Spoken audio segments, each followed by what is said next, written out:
In the 1980s, the Soviet Union introduces the MiG-29 Fulcrum to the West. It is an awesome machine, powerful, fast, and agile. Today, the MiG-29 remains among the top fighters in the world, but it belongs to the last generation of Soviet aircraft design.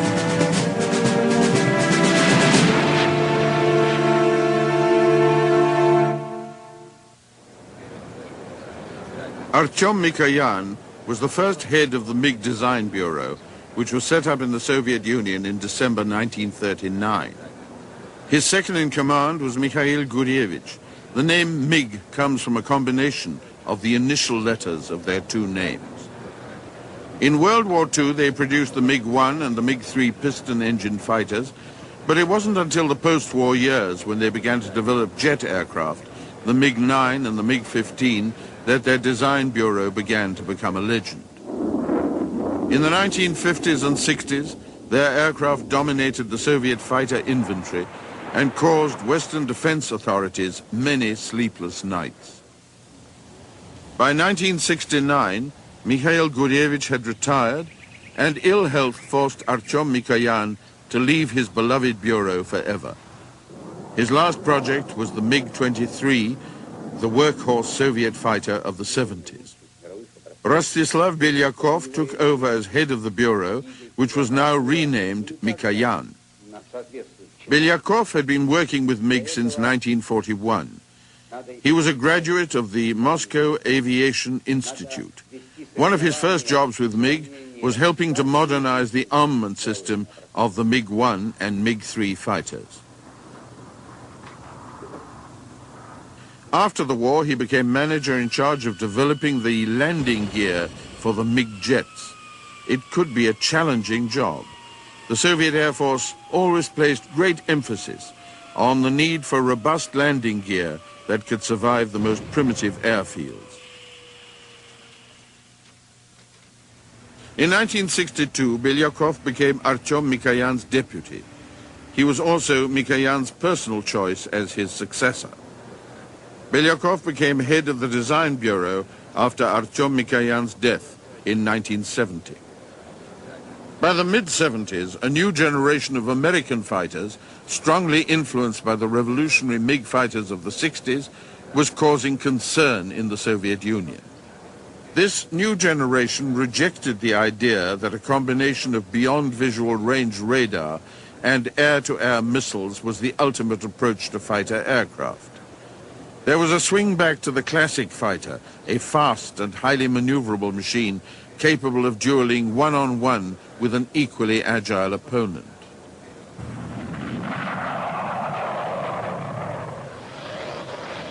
The U.S. Navy's Grumman F-14 Tomcat was designed for fleet defense. It was by far the largest of the new fighters. Like the MiG-23, it had variable geometry wings to give it good high and low speed performance. It was not as light and maneuverable as the American fighters that would follow, but it was a step in what Soviet authorities saw to be a new direction.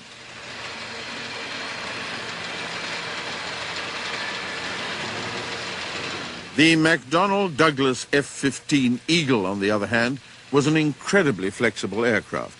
It could fly at 2.5 times the speed of sound. It was extremely maneuverable and could operate equally well as a classic air superiority dogfighter or as a straightforward ground attack aircraft. Some authorities consider it to be too versatile, a complex and expensive overreaction to the false notion that the Soviet MiG-25 was a dogfighter as well as an ultra-high-speed interceptor.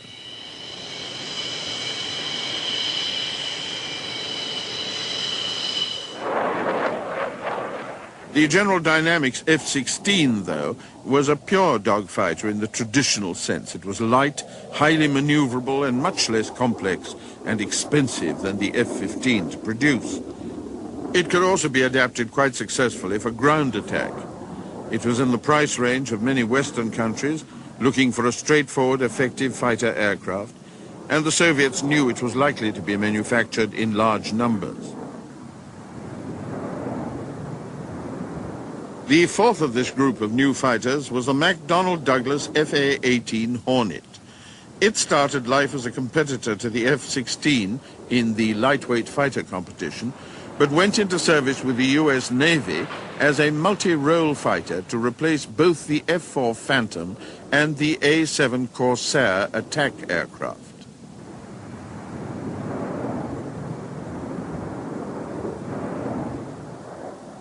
At the time, the workhorse fighter of the Soviet Union was the MiG-23, still a member of what was considered to be the third generation of jets. The new American fighters were a step beyond the performance of the MiG-23. They formed a fourth generation of fighter evolution. Soviet authorities watched their development closely, knowing that in some way they would have to make a move to counter the growing American superiority over the Soviet fighter force.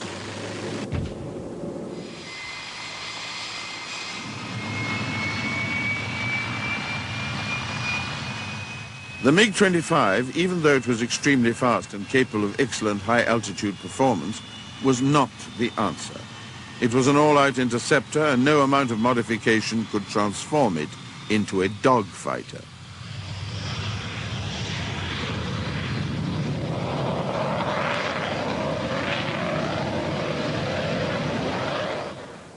In the early 70s, work began in the Soviet Union on the development of a pair of aircraft to match the high and low end of the new American fighter generation. There was no shortage of information on the American project. A great deal could be found easily in specialist Western aviation magazines. Soviet intelligence made an all-out effort to acquire information on the latest developments.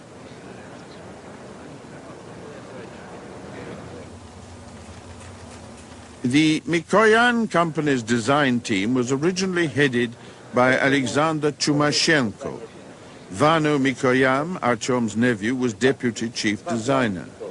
The Mikoyan design team job was to develop a fighter to counter the F-16.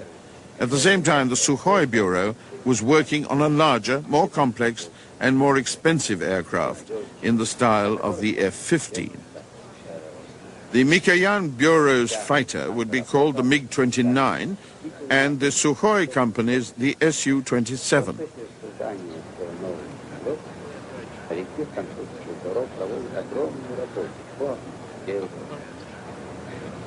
The MiG-29 was designed around a central fuel tank.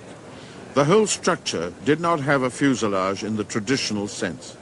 The central section was designed as a lifting surface, generating 40% of the aircraft's total lift.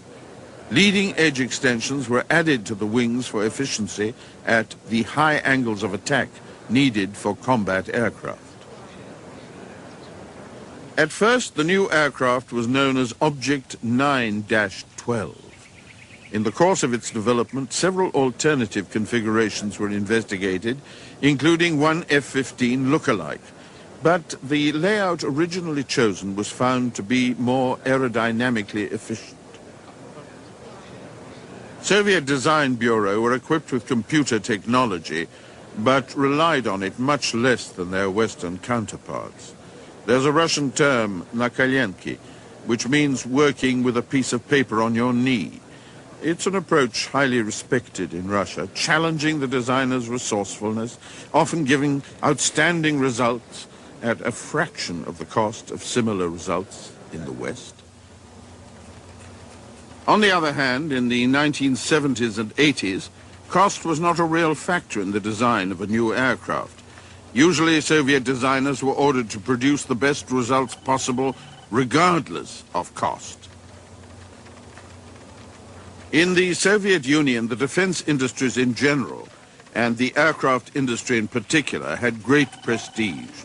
The Design Bureau attracted the brightest young graduates of universities and colleges. It was particularly prestigious to work at Mikoyan, but there were also material rewards. The salary was higher than average, and there were better housing opportunities.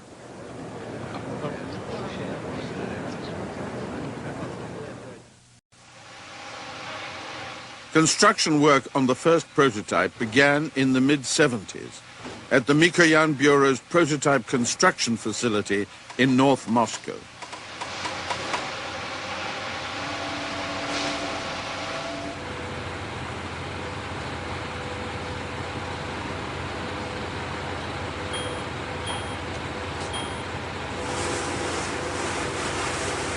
It was built using conventional stressed skin aluminium construction.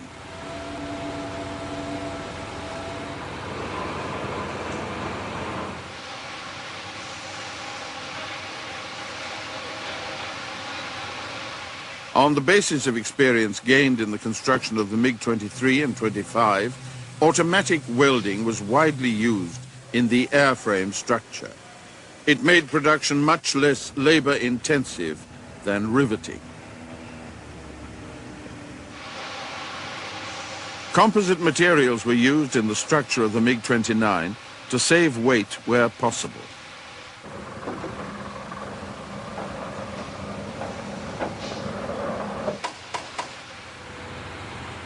Comprehensive load tests were carried out to make sure that the aircraft could stand the great stresses of dogfighting. It was designed to withstand more than 12 Gs, 12 times the force of gravity.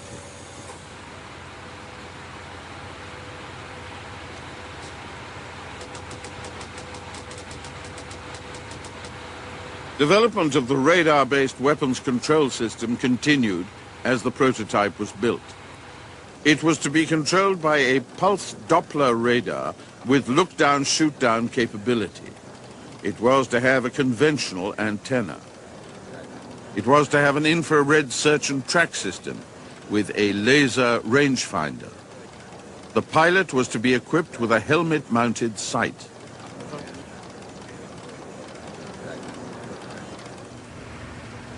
Four different Soviet aviation research institutes advised on aerodynamics, jet engines, construction materials, and weapons and electronics.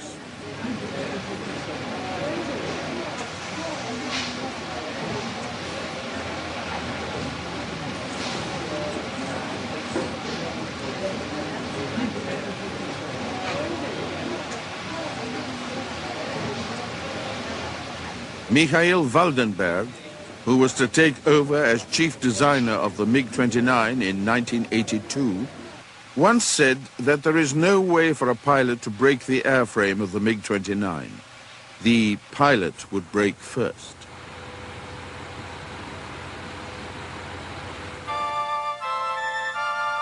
This is the first prototype of the MiG-29. It's now on permanent display at the Monino Air Force Museum near Moscow. The prototype's nose wheel was in front of the jet intakes. It had to be moved back on production models so that it wouldn't throw mud or dust from dirt runways directly into the engines.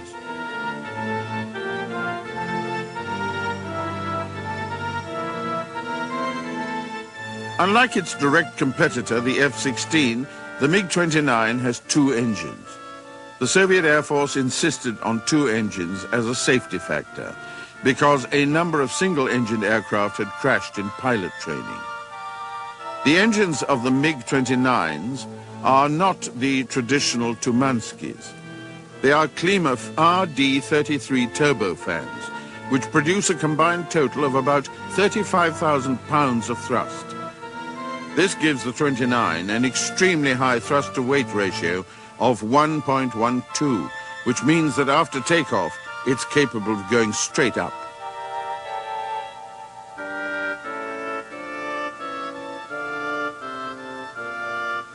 The two engines are separated by a large air brake, and in the center of the air brake, there's a compartment that houses the drag chute, released on landing to slow the aircraft down.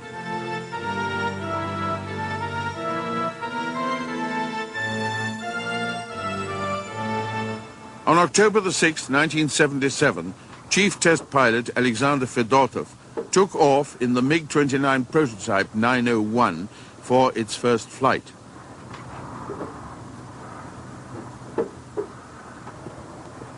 This flight was uneventful, but later in the test program, crashes would seriously injure both Fedotov and another test pilot, Valery Menitsky. After the first flight, there was the traditional Russian ceremony in which the test pilot is thrown in the air.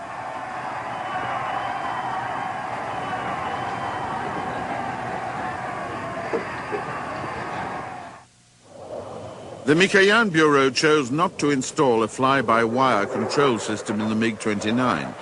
They considered that fly-by-wire technology, in which a computer interprets the pilot's control movements before passing them on electronically to the controls, was not yet mature enough in the Soviet Union. But the MiG-29's control system is not simply mechanical.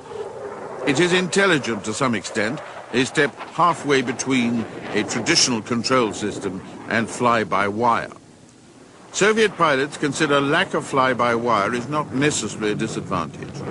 They point to examples where pilots have been killed because the computer would not let the pilot pull high enough G-forces to get out of trouble. They say that fly-by-wire makes an average pilot better, but they say an excellent pilot will get more from an aircraft without fly-by-wire.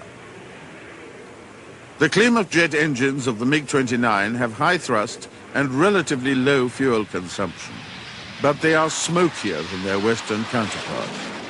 Western pilots say that smoke gives away an aircraft in visual combat at longer range, but the Soviet Air Force never seemed to be concerned about it.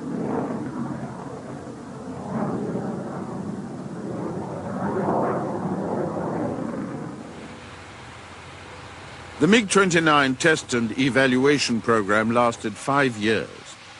It wasn't until mid-1982 that initial production began at the huge Gaz-30 plant in Moscow, about 3 miles away from Mikoyan headquarters. Unlike Western aircraft manufacturers, Russian Design Bureau are just that. Apart from building prototypes, they are not a combined design and production facility. Under the system developed by the Soviets, there is the Ministry of Aircraft Industry, the Design Bureau, and separate production factories. Although Mikoyan has no production facility of its own, traditionally, manufacture of MiG aircraft has begun at Gaz-30. 30,000 people work at this plant. 3,000 of them don't manufacture aircraft. They make refrigerators and household goods.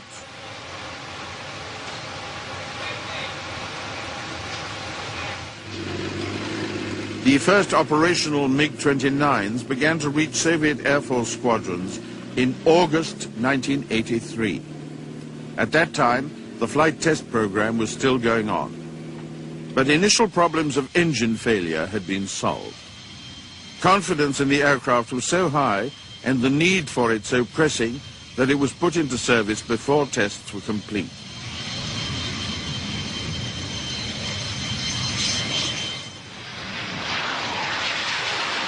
The first production aircraft was supplied to the Kubinka Air Regiment, located about 40 miles west of Moscow.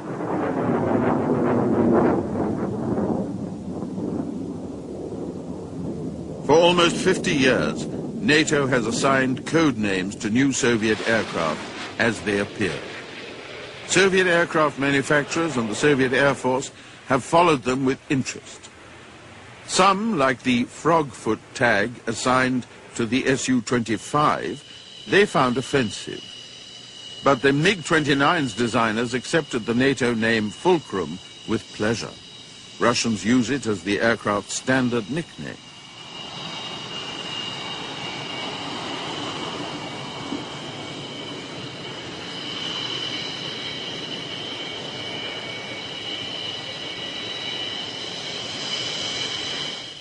A two-seater trainer version of the MiG-29, the MiG-29UB, was manufactured in the city of Gorky, 200 miles east of Moscow, where both the MiG-25 and 31 were produced.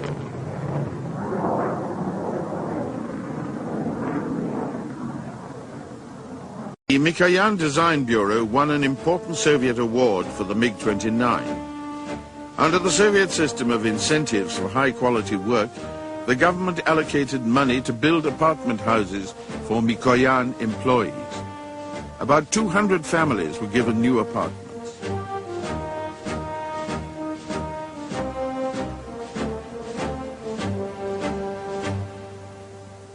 In 1984, Mikoyan's chief test pilot, Alexander Fedotov, was killed when he was forced to eject at high altitude after his engine exploded. He was succeeded by Valery Minitsky, who had been his partner throughout the test program of the MiG-29. In 1988, a group of Mikoyan test pilots had an experience unique in Soviet aviation. They were given the job of taking these top-secret, deadly Soviet fighters to the West and showing them off to the rest of the world. MiG-29s had already been seen in the West once, but by a limited audience. Since 1974, there had been a traditional exchange visit of Soviet aircraft to Finland. In 1986, 6 MiG-29As visited a Finnish airbase and showed off their aerobatic capabilities to an audience of Western observers.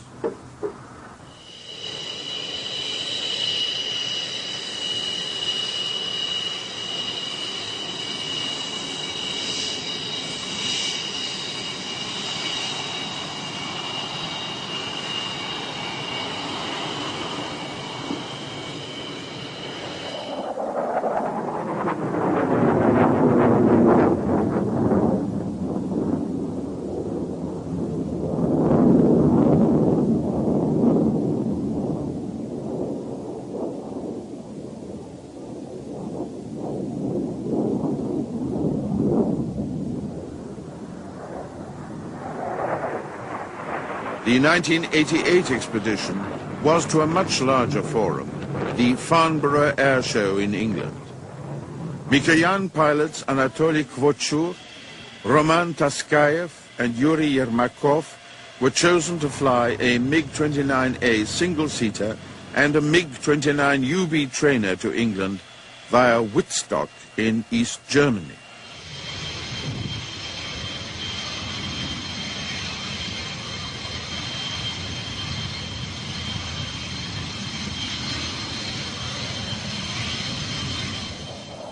It was a major step for the Russians. They would in effect be competing against the top Western manufacturers of fighter aircraft. And the aircraft they were flying, though new to the West, were designed in the 1970s. Taskayev, Kvochur and Yermakov took off on the last leg of their trip to England and were escorted into British airspace by Tornadoes of the Royal Air Force.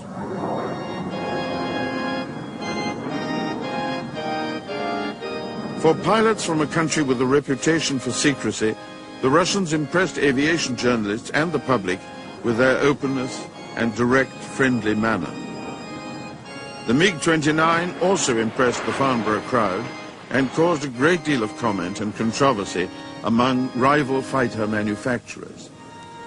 There were claims and counterclaims about whose aircraft was superior, but there was no doubt that the Russian pilots stole the show with routines that demonstrated the extreme maneuverability of the MiG.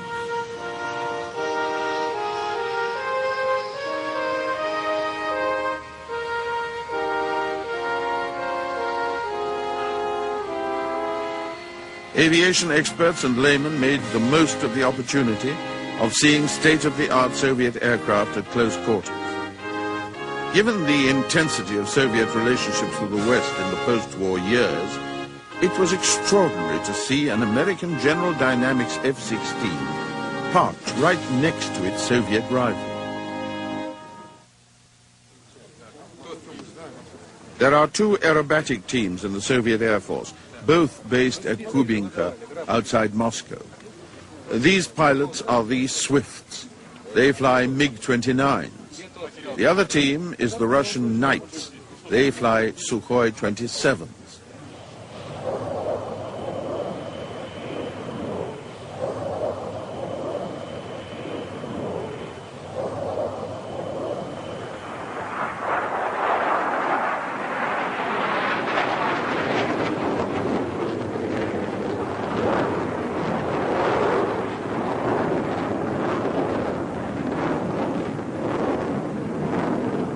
The Swifts fly a mixture of single and two-seater MiGs, generally in a group of 6, with a 7th aircraft flying solo.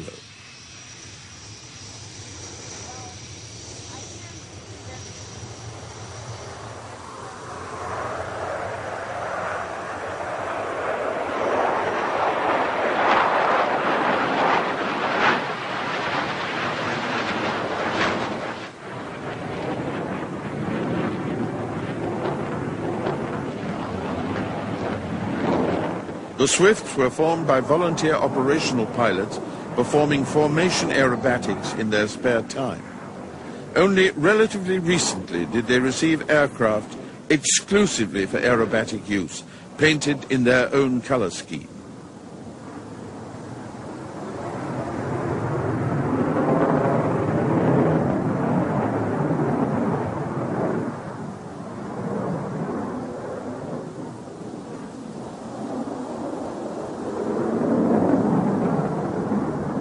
Kubinka has always been the Soviet headquarters for formation flying and aerobatics. It's also a showplace where foreign delegations have come in the past to see the best of Soviet aviation.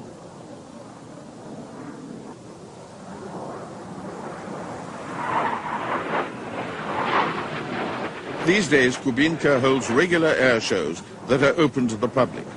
The standard of flying the audience sees is very high indeed.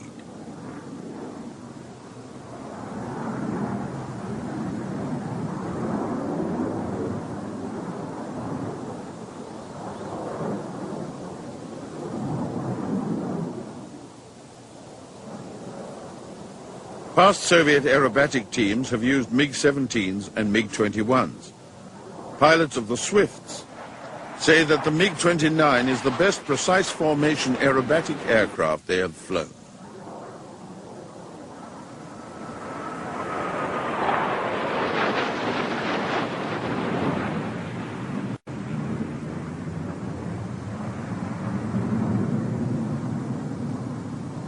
Western pilots who have flown the MiG-29 say it achieves much the same performance as Western fighters equipped with fly-by-wire control systems. They say the higher thrust-to-weight ratio of the MiG and some superior design points make that possible.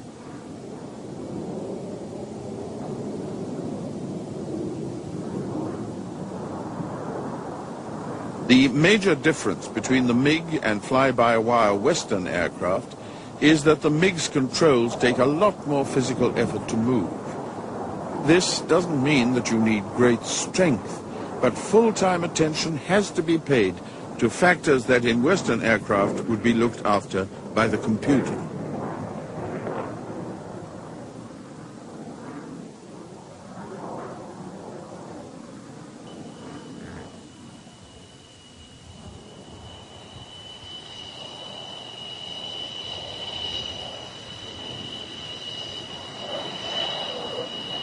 Western pilots find the agility of the Fulcrum amazing and say that its low-speed performance is at least equal to any Western fighter. They find the Klimov engines outstanding in power and response, giving the aircraft tremendous acceleration.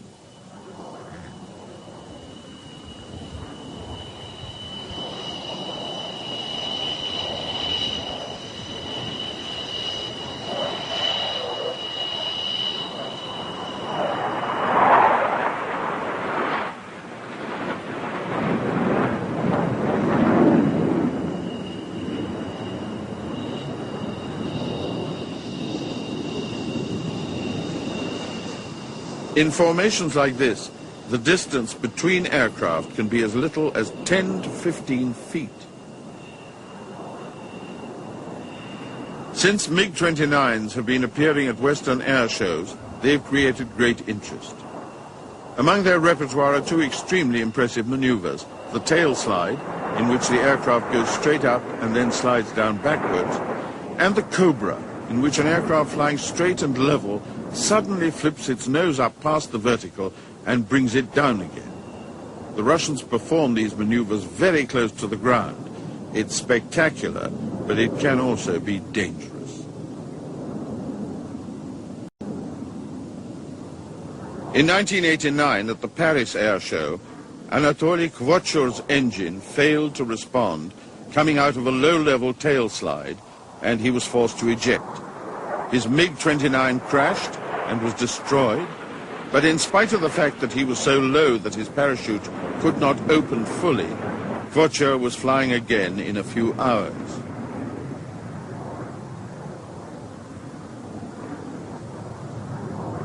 Kvochur says that the sensation of ejection is very smooth.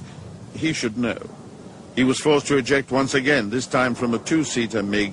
Again, he was at low altitude, and again he survived. In 1993, at an air show at Fairford in England, two MiG-29s had a mid-air collision during a display. Again, both pilots survived.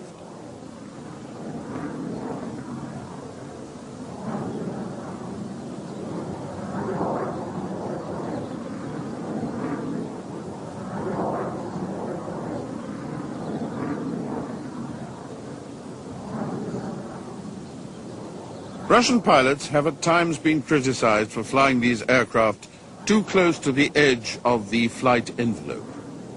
The Russians contend that the great thrust ratio of the MiGs compared with Western fighters make such flying acceptably safe.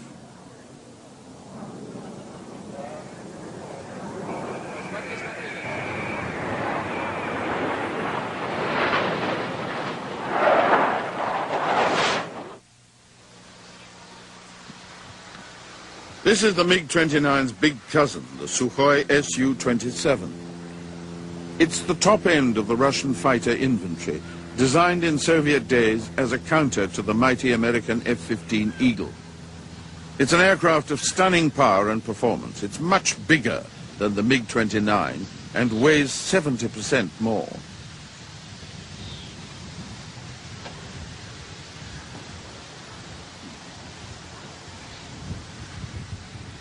This mechanic, standing between the Su-27's twin vertical fins, gives some idea of its massive scale. Apart from being roomier, the cockpit layout of the Su-27 is similar to the MiG-29's. It has the same ejection seat. The concept of the control system is the same, apart from the fact that the Su-27 was designed from the beginning as a fly-by-wire aircraft.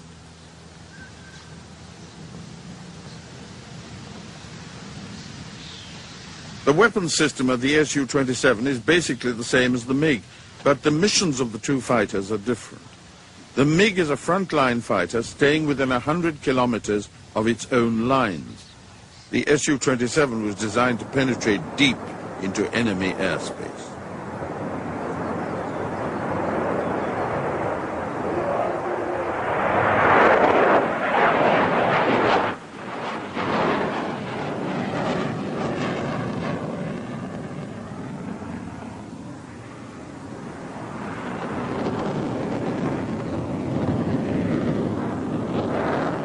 In spite of its size, the Su-27 is incredibly maneuverable. This one is being flown by the great Sukhoi test pilot, Viktor Pugachev.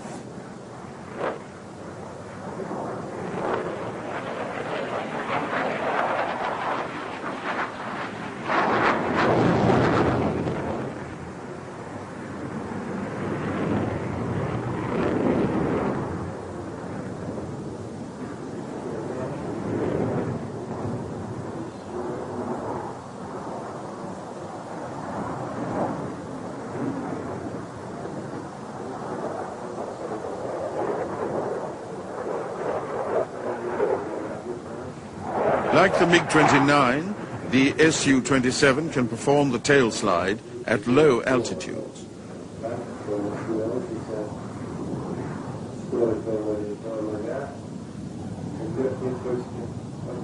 At this point, where the aircraft starts to slide back, the engines of most Western fighters would stall.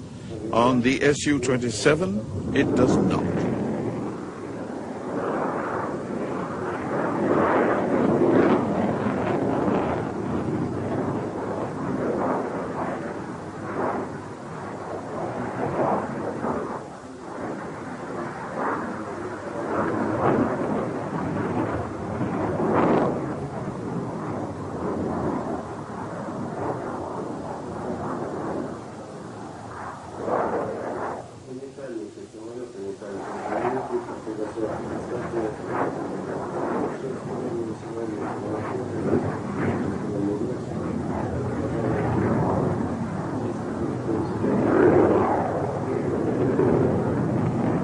The second maneuver that the two contemporary Russian fighters have become famous for is the Cobra, where the nose pitches up past vertical while the aircraft continues to fly forward.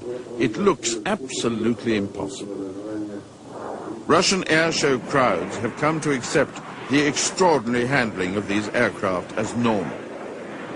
This is ex-MiG pilot Anatoly Kvochur, now flying Su-27s, making a low-speed pass at a very high angle of attack.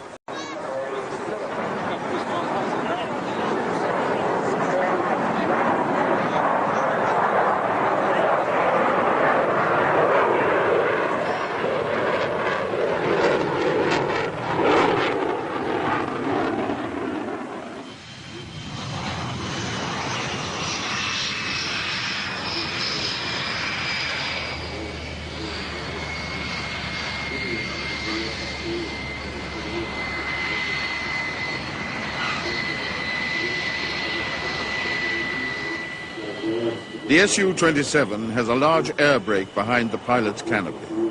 It can be used in flight for rapid speed changes as well as for landing.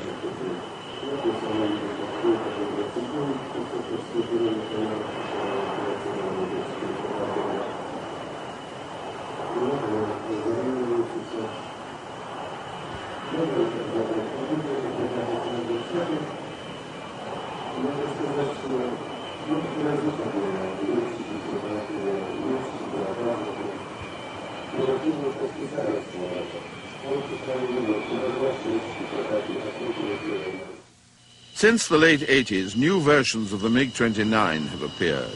This one is the MiG-29K. K stands for the Russian word koryavelny, which means naval. The MiG-29K was developed for use on the Soviet aircraft carrier Tbilisi. It has strengthened landing gear, folding wings, and a tail hook. The Soviet Union had no great tradition of carrier-borne fighter aircraft. The standard Soviet carriers were the small Kiev class, which operated only helicopters, and Yak-38 vertical takeoff jets. Design work on the Tbilisi, which at more than 60,000 tons was to be large enough to operate conventional fighter aircraft, began in 1980. MiG and Sukhoi were commissioned to develop aircraft for carrier-based operation. This is the first flight of the MiG-29K, watched by MiG-29 chief designer Mikhail Waldenberg.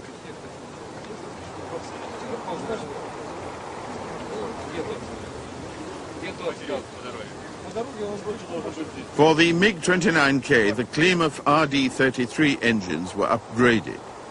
Since it would not be landing on muddy airstrips, there was no need for the fully closing intake doors and the louvered intakes above the leading edge extensions. In the Soviet Union, it was usual to leave prototype aircraft unpainted, revealing details of the structure of the surface. Test pilot for the first flight was Tokhtar Abukirov, a native of Kazakhstan. After this flight, Abukirov went on to become the first Soviet pilot to make a conventional landing on a Soviet aircraft carrier. Carrier trials of the MiG-29K, held in November 1989, were successful. These days, things have changed in what used to be the Soviet Union. The Tbilisi is now called the Admiral Nikolai Kuznetsov. Things have changed for Tokhtar Abukirov too.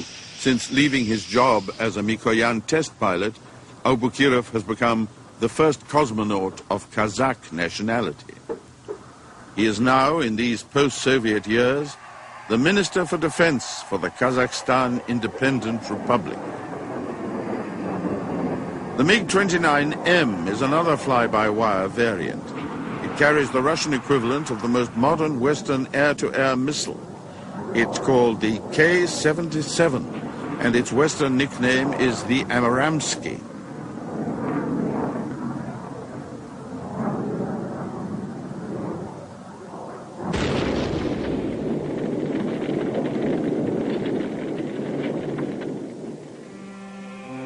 The MiG-29M is not just an air superiority fighter. It has ground attack capability that brings it very close in performance to the American FA-18. But currently the Russian Air Force doesn't have enough money to put the 29M into production. In the best traditions of capitalism, it's desperately looking for an export customer to help bring the next generation of the MiG-29 into existence.